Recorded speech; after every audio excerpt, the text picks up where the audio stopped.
അടുത്ത കാലത്ത് കണ്ട സിനിമയുടെ പേരെനിക്ക് ഇഷ്ടപ്പെട്ടു, ഫാലിമി. അതായത് ഒരു ഫാമിലിയിൽ ചേരേണ്ടത് ചേർന്ന്, അറിയേണ്ടത് അറിഞ്ഞ്, മനസ്സിലാക്കേണ്ടിടത്തോളം മനസ്സിലാക്കി കഴിയുമ്പോൾ ഫാമിലിയുടെ അന്തരീക്ഷം വരും. എന്നാൽ മനസ്സിലാക്കേണ്ടത് വേണ്ട വിധത്തിൽ മനസ്സിലാക്കാത്ത അവസ്ഥ വരുമ്പോൾ ഫാമിലി ഏതോ ഒരു വികൃത രൂപത്തിലുള്ള ഫാലിമി ആയി മാറും. ഏതായാലും ഒരക്ഷരം ഒന്ന് മാറ്റിക്കഴിയുമ്പോൾ വരുന്നൊരു കോംപ്ലിക്കേഷൻ പോലെ കുടുംബജീവിതത്തിൽ മനസ്സിലാക്കാതെ ഇരിക്കുന്നതിൻ്റെ കോംപ്ലിക്കേഷൻസ് ധാരാളം ഉണ്ടാകാറുണ്ട്. കുടുംബജീവിതം നയിക്കുന്നവരാണല്ലോ എന്നെ കേട്ടുകൊണ്ടിരിക്കുന്ന നിങ്ങളെല്ലാവരും തന്നെ. ഞാനൊന്ന് ചോദിക്കട്ടെ, ഒരു കുടുംബജീവിതത്തെ കുടുംബജീവിതമാക്കി മാറ്റുന്ന ഏറ്റവും പ്രധാനപ്പെട്ട ഒരു ഘടകം എന്താണ്? ഞാൻ കരുതുന്നത് അറിവുള്ളതല്ല, കുടുംബാംഗങ്ങളെ കുറിച്ച് അറിവുള്ളതല്ല, അവരെ മനസ്സിലാക്കലാണ് പ്രധാനപ്പെട്ട കാര്യം. നോളജ് അല്ല, അണ്ടർസ്റ്റാൻഡ്. പിന്നത്തെ വീഡിയോയിൽ അതിനെക്കുറിച്ച് മാത്രം ഞാൻ പറയുകയാണ്. നമുക്ക് അറിയാം നമ്മുടെ കൂടെ താമസിക്കുന്ന ആളുടെ പേരിത്, അയാളുടെ ജീവിതം ഇങ്ങനെ, കുറച്ച് അറിവുകളൊക്കെ നമുക്കുണ്ട്. കുടുംബ ജീവിതത്തെക്കുറിച്ചും നമുക്ക് കുറേ അറിവുകളൊക്കെ ഉണ്ട്. അയൽവക്കക്കാരെ കുറിച്ചും അറിവുണ്ട്. ഞാനൊന്ന് ചോദിക്കട്ടെ എൻ്റെ പ്രിയപ്പെട്ട ചങ്ങാതി, എത്ര വ്യക്തികളെ നമ്മൾ മനസ്സിലാക്കിയിട്ടുണ്ട്? കൂടെ താമസിക്കുന്ന ആള് തൊട്ടടുത്ത് നിന്ന്, തൊട്ടുരുമി നിന്ന്, എന്നിട്ടും ഒരു അണ്ടർസ്റ്റാൻഡിങ്ങിലൂടെ അയാൾ എപ്പോഴാണ് നിങ്ങൾ തൊട്ടിട്ടുള്ളത്? ഇത് വളരെ പ്രധാനപ്പെട്ട ഒരു ചോദ്യമാണെന്ന് ഞാൻ കരുതുകയാണ്. സിദ്ധാർത്ഥ എഴുതിയ ഹെർമൻ ഹെസയുടെ വളരെ സുന്ദരമായിട്ടുള്ള ഒരു നോവലുണ്ട്, സ്റ്റെപ്പൻ വോൾഫ് എന്ന പേരിൽ. ആ നോവല് വളരെ രസകരമാണ് സത്യത്തിൽ. കാരണം ഇതിലെ മുഖ്യ കഥാപാത്രമായ ഒരു സാധാരണ കുടുംബനാഥൻ, എല്ലാവരും ഒഴിഞ്ഞു മാറി നിൽക്കുന്നൊരു മനുഷ്യൻ, അധികമൊന്നും സംസാരിക്കാത്ത ആൾ. അയാൾക്ക് പെട്ടെന്നൊരു തോന്നൽ വരുന്നു, തൻ്റെ ശരീരത്തിൽ ഒരു ഭാഗം ഒരു ചെന്നായിയുടേതാണ്. താനൊരു ചെന്നായും ഒരു മനുഷ്യനും ചേർന്നാണ്. അപ്പൊ ഇയാൾക്ക് ഈ ഒരു സംഘർഷമാണ്. ശരിക്കും പറഞ്ഞു കഴിഞ്ഞാല് നിങ്ങളെ തന്നെ ശരിക്കൊന്ന് മനസ്സിലാക്കിയാണെന്ന് വിചാരിക്കുക. നിങ്ങളുടെ ഉള്ളിൽ ഒരു മൃഗമുണ്ട്, ഒരു മാലാഖയുണ്ട്. മാർട്ടിൻ ബീബർ പറയുന്നുണ്ട്, there is an angel, there is a beast within you. And life is a constant struggle between the beast and the angel within you. സത്യം അതാണ്.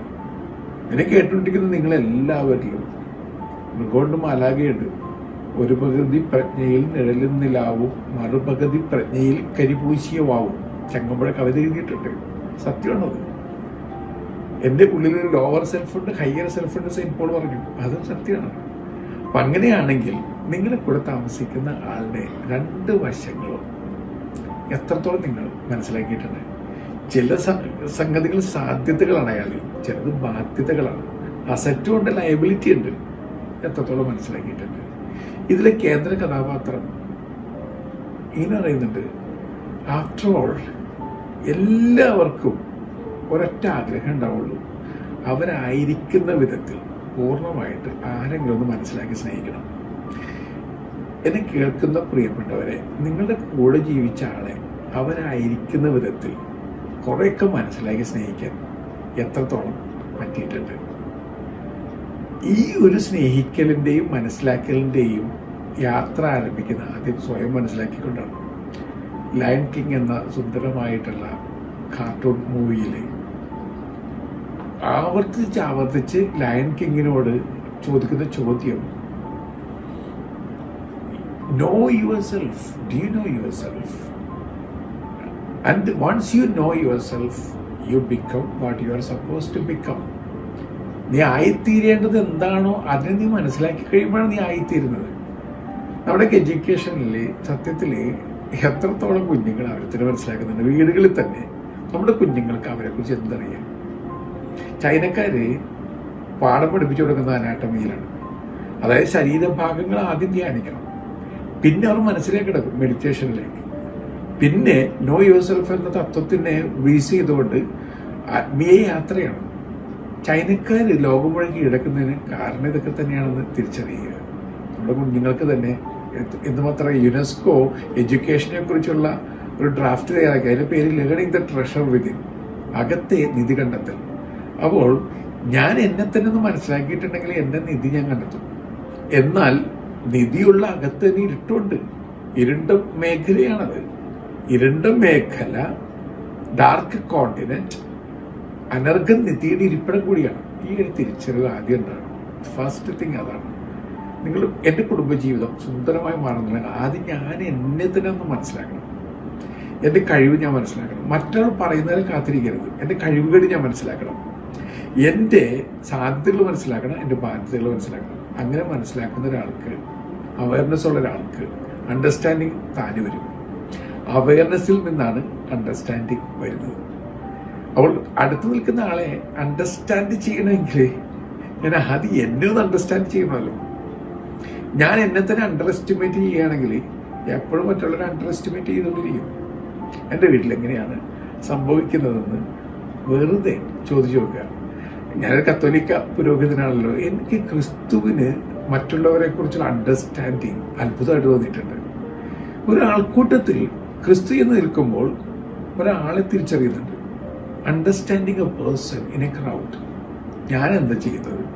ഒരാൾ മുമ്പിൽ നിന്ന് വന്നാൽ പോലും അയാളുടെ ക്രൗഡിനെയാണ് ഞാൻ കാണുന്നത്. I don't understand the person. ഞാനവിടെ ക്രൗഡിനെയാണ് റെക്കഗ്നൈസ് ചെയ്യുന്നത്. ഒരു ആൾക്കൂട്ടത്തിനിടെ വീണ് പോയ ഒരു പാപിനിയെ ജീസസ് അണ്ടർസ്റ്റാൻഡ്സ്, മനസ്സിലാക്കുന്നുണ്ട്. ഗെറ്റ് അപ്പ്, ഗോ ഹോം എന്ന് പറയുന്നുണ്ട്. എഴുന്നേക്ക, വീട്ടിലേക്ക് പോകുക. ആ വീടാണ് ഏറ്റവും വലിയ ഒരു സ്വീകാര്യതയുടെ ഇടമാക്കി മാറ്റുന്നത്. അല്ലെങ്കിൽ നഷ്ടപ്പെട്ടു ഒരു ആടിനെ, ആ ആടിനെ തിരഞ്ഞു കണ്ടുപിടിച്ച് അണ്ടർസ്റ്റാൻഡ് ചെയ്ത് തിരികെ കൊണ്ടുവരികയാണ്. ഈ ഒരു അണ്ടർസ്റ്റാൻഡിങ് എത്രത്തോളം നമുക്കുണ്ട് എന്ന് ചോദിച്ചു നോക്കുക. നമ്മൾ എത്രത്തോളം മനസ്സിലാക്കിയിട്ടുണ്ട്? How well you know each other എന്ന് പറഞ്ഞ ഗെയിമുണ്ട്. അതൊരു സൈക്കോളജിക്കൽ ഗെയിമാണ്. അതായത് നിങ്ങളുടെ കൂടെ താമസിക്കുന്നവരെ എത്രത്തോളം നിങ്ങൾ അറിയുന്നുണ്ട് എന്ന് ഈ ഗെയിമിലൂടെ ക്വസ്റ്റ്യൻ ഫിൽ ചെയ്തുകൊണ്ടിരിക്കുകയാണ്.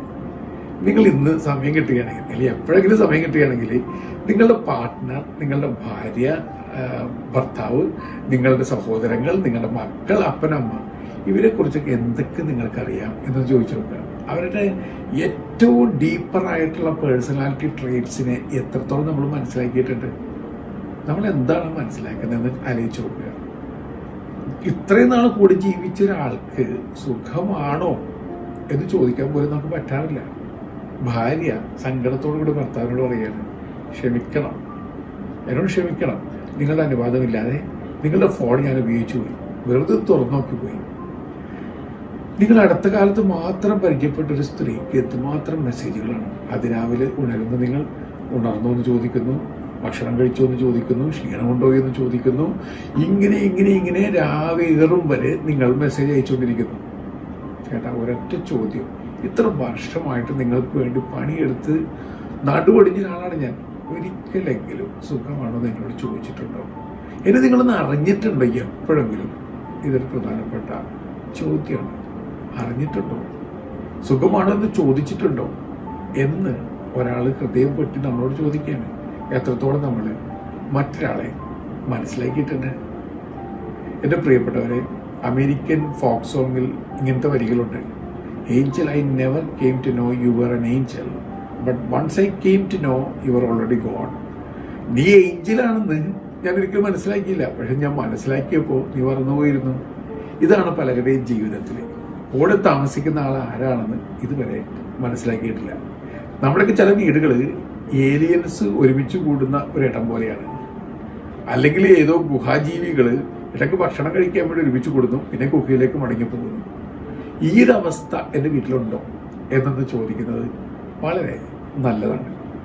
അതുകൊണ്ട് എൻ്റെ പ്രിയപ്പെട്ട ചങ്ങാതി, നിങ്ങളുടെ ഫാമിലി വെറും ഒരു ഫാമിലിയായി മാറാതിരിക്കണമെന്നുണ്ടെങ്കിൽ നിങ്ങൾ കുറച്ചുകൂടി അണ്ടർസ്റ്റാൻഡ് ചെയ്യുക, മനസ്സിലാക്കുക, മനസ്സിലാക്കി സ്നേഹിക്കുക.